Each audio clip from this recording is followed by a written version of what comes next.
Sa ibang balita, mahigit isang buwan bago magpasko, abala na pong isang grupo sa New Westminster para sa pinaghahandaang Christmas Tiangge. Isang proyektong naging posible sa tulong ng grant mula sa syudad. May report si Teresa Barrera. Talaga it's really gonna be a small business mga sumasali sa amin ngayon. Naghahanda na ang mag-asawang sina Lita at Michael Cabal ng Inarte Association para sa Made in New Westminster, BC, Pinoy Christmas Tiangge Canada na gaganapin ngayon weekend November 17 sa Queensborough Community Center. We patronize our own Filipino products as well as our gift ideas sa mga labon natin, sa mga kaibigan, sa mga co-worker natin na bakit hindi natin i-showcase yun?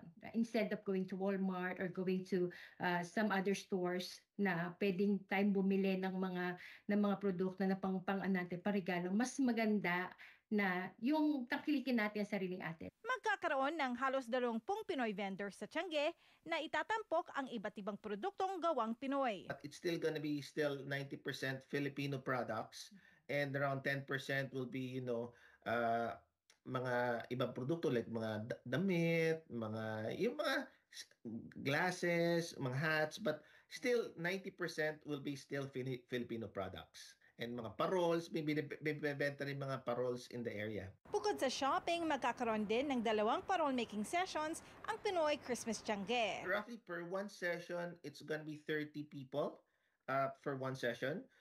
But of course, families will go there. So one parole might be 3 to 4 people who will be helping us out per parole. Nagpapasalamat ang mag-asawa dahil sa suporta at grant na binigay sa kanila ng City of New Westminster para maging libre ang entrance at workshop sa kanilang event. We are so grateful na magpapasalamat kami with the support of the City of New West for the opportunity. Just to let you know, this is our second year.